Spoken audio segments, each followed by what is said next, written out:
Yan, daming tao sa Cebuana. Sabutan muna tayo ng Palawan. Supposed to be makiklaim tayo yung pera.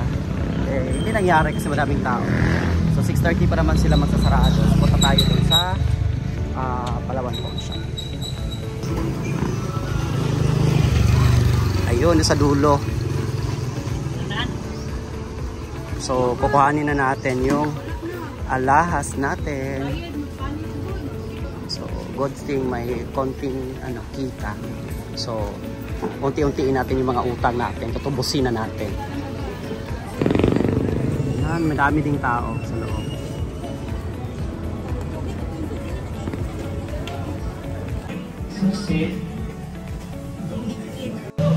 Tao. 6.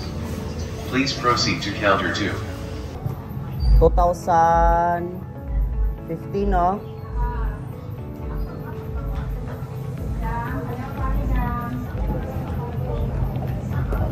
Kaya binigay.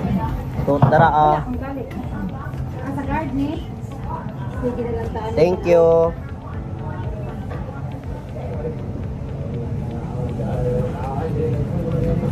Naman din siya charge, no? Kung salain mo sa tubuan. Wala na gina siya. Same po na sa uban.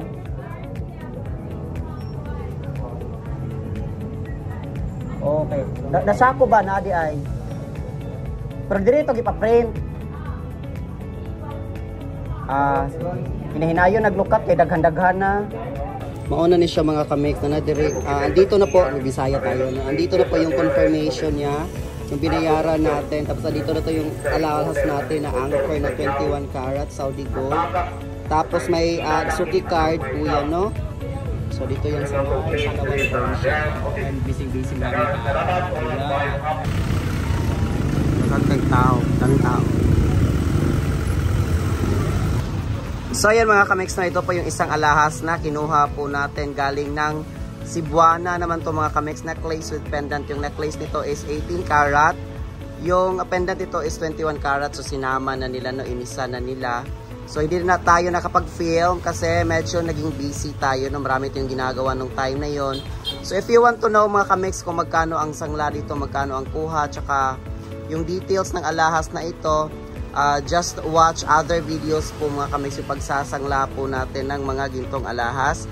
So inuunti-unti na po nating tubusin, no, yung mga alahas natin kasi medyo sakit na sa ulo yung pagtutubo ng mga alahas. Ayan.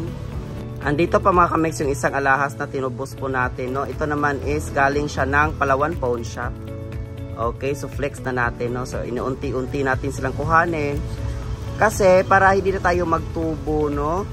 So I think ang kuha nito is na sa mga 10,000 yata or something.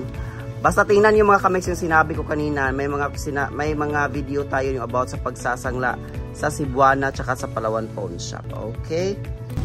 At itong singsing na to mga kamix, ang huling singsing or huling alahas po na kinuha po natin. So galing pa po ito fresh na fresh sa Palawan Pawn Shop. So ayan, sinabi ko kanina, inuunti-unti po nating tubusin yung mga alahas natin, no, para hindi na tayo magtubo, para hindi na mabigat. So naka-shoulder pa to lahat ng expenses mga kamix sa tindahan po natin dito po sa bakala natin, no. So siya pa yung nagbabayad kasi siya yung nagagamit. So ayaw ko po kasi tumagal siya sa pawn shop para hindi na kami magtubo, para hindi malusa yung kapital natin. So ito yung alahas na una nating binili sa Saudi. So this is 21 karat na solid na singseng. Ayan.